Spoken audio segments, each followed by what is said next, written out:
back to the story. So, all right, so California dried up. All right, the market dried up. And my husband and I had a conversation and said, what do you want to do? Well, it's incredibly expensive living in California. Georgia is a lot cheaper.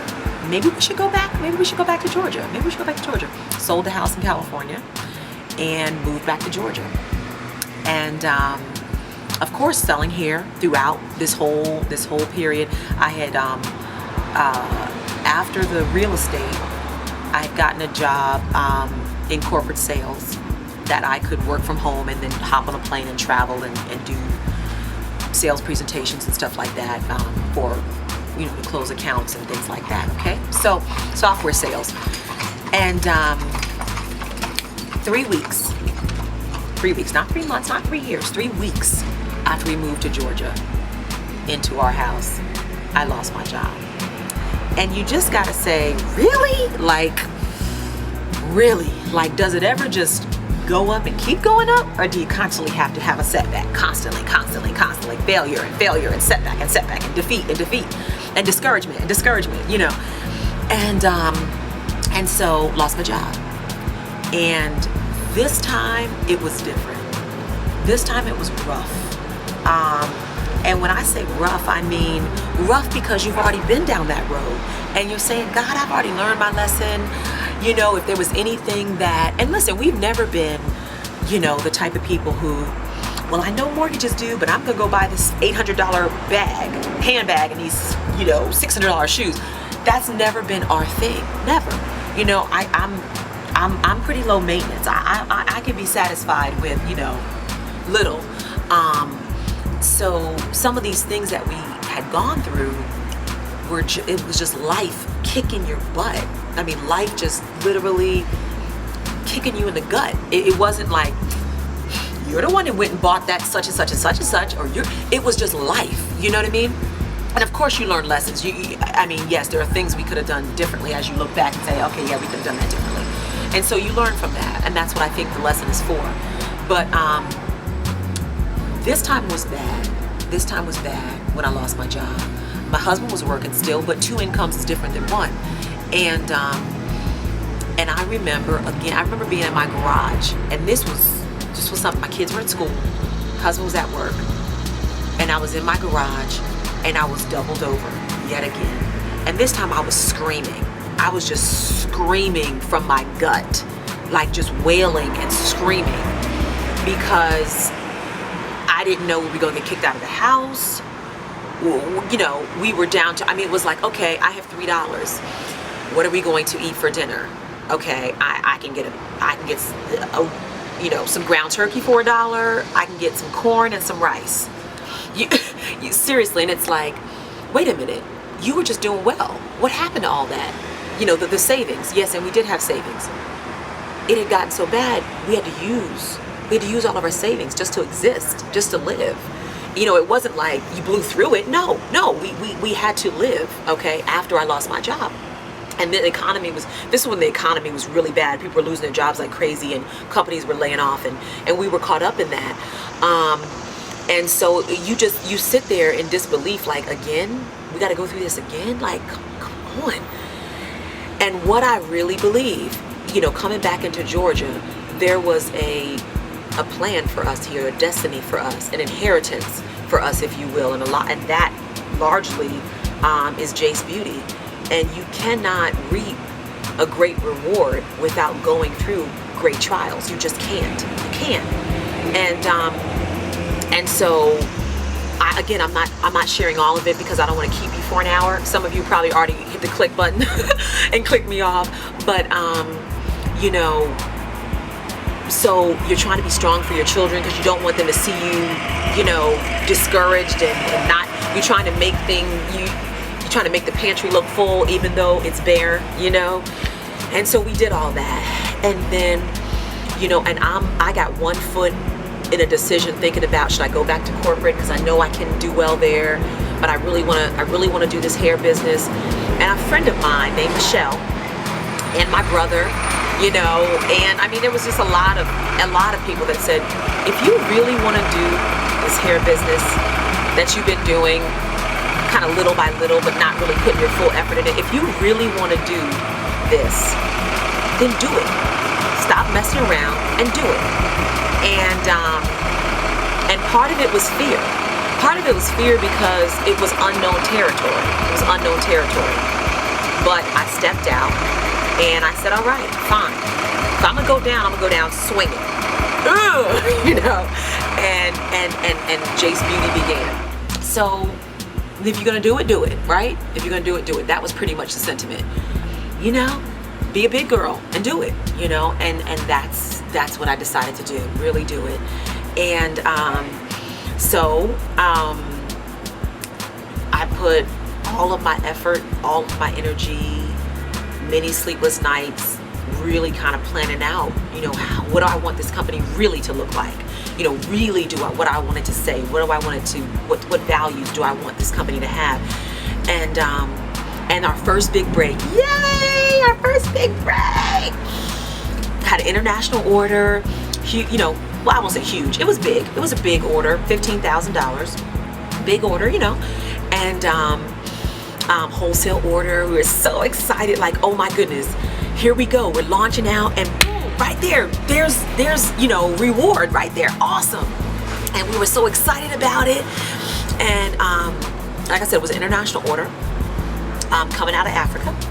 And we said, okay, you know what, we gotta, you know, we need to just be careful. Just because it's an international order, doesn't matter where it's coming from, it's an international order, you know, be careful, make sure everything's legit. And, you know, so we did all that and received the payment, and it went through all the right channels. The bank, you know, checked everything out, and we were like, yes, whoa. We were like, we jump started. And about 10 days later, ding ding ding, got a call. Fraudulent payment, $15,000 of fraud. We had not yet sent the merchandise, thank God, but it threw us into a tailspin. Okay, it threw us into a tailspin. So again, yet another setback. And then trust me, I know y'all are probably really getting tired. Imagine living through it. And I know everybody has setbacks, but you know, follow me. So anyway, so then slowly and steadily things started growing. And then the challenge, the decision came not to sell Indian hair anymore, not to sell it. And I had seen the quality decreasing.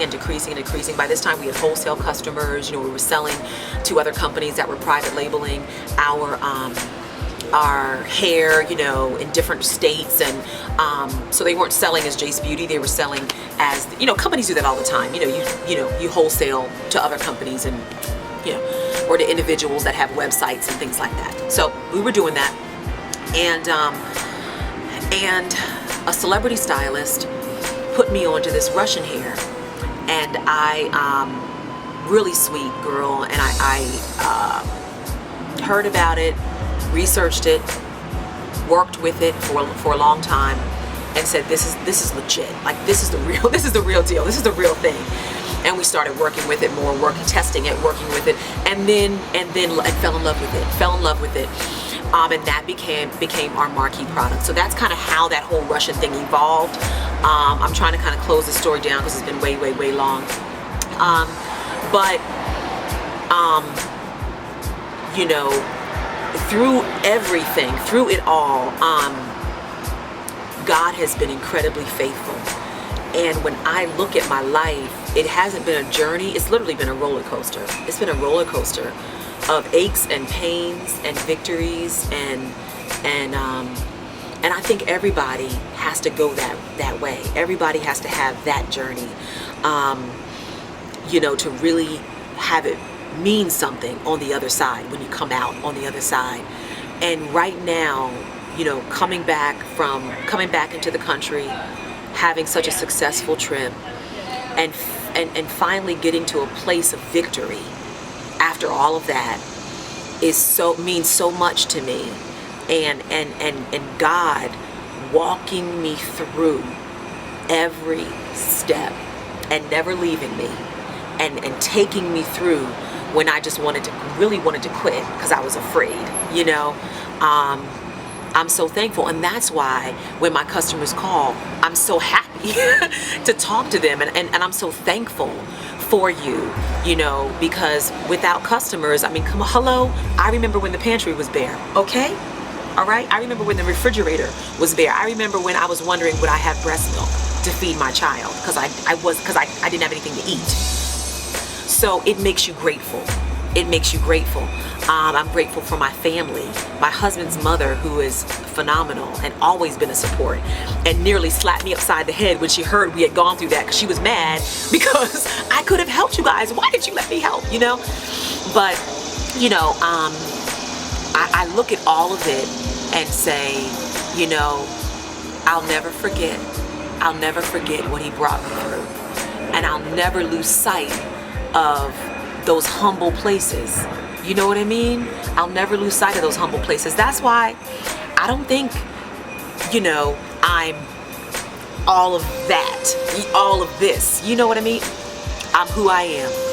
Take it or leave it, I'm who I am. And if that's okay with you, wonderful. If that's not, wonderful. You know what I mean? Because I've been through too much, okay, to really care. You know what I mean? But I love my customers, and I'll always love my customers. And we're gonna keep doing what we're doing. We're gonna keep staying true to putting out a quality product. It won't always be perfect. I always say that. Every company, come on, Apple Computer sometimes turns out some duds, you know, and they got to go back and make it right. You know, we'll always try to do the right thing. And we're going to keep growing. And I hope you guys, you know, take that journey with us. And that's it. That's it. You know, I'm thankful. I'm very thankful. And I love my Savior, because you know, when everybody leaves you, He's there. He's there. And we're just gonna keep walking this road, y'all. Walking this road. So I hope you come with us. Love you so much. Take care. Thanks for listening.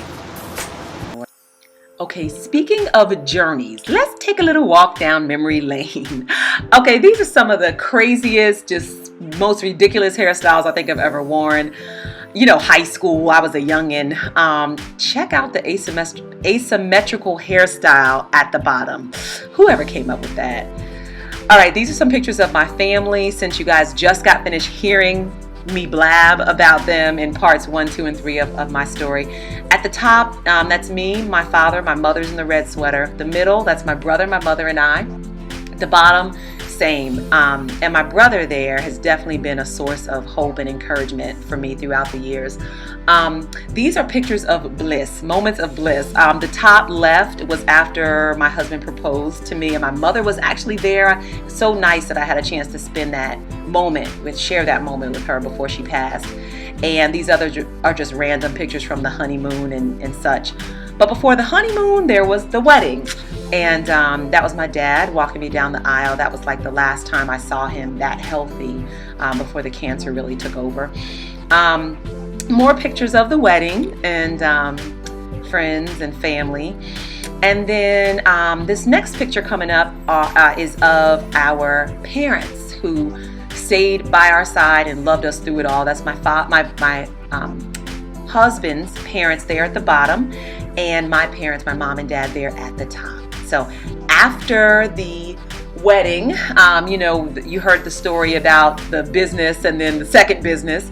This is the coffee house that we moved into after that first business was a flop. Or really, it was like a prank, like we got punked. But anyway, and then after the wedding, probably about 2 months later, I got pregnant with my first. And so these are pictures of my son, me and my son there. And then after the first came the second, my daughter. There goes my little Oompa Loompa. But pictures of my daughter. And I will not take you through all of these like gazillion pictures. The Jace Beauty era pictures are on Facebook, and you guys can kind of check those out. But I think, you know, the one thing that I would say is that even, through sharing my story, this is my book, I'm writing my book. And what I would say to you is you write yours. You write your book, and don't let anybody stop you. Don't let any discouragement stop you. Don't let any disappointment stop you. Relationships that didn't go the way you thought they would go, people you thought would be with you who bailed out on you, and whatever. You write your book. You write your book. Some of you may be in chapter 2. Some of you may be in chapter 50. But don't stop. You keep pressing. You get back up. You keep going. Don't stop. Don't stop. Because your book needs to be written. Some of us all of us, have gifts. We're so gifted. And God has invested so much in us and given us so much. But so many people quit before they obtain the promise and the goal because it was too disappointing of a journey. And I would say you get back up and you write your book, because guess what? I'm definitely going to write mine.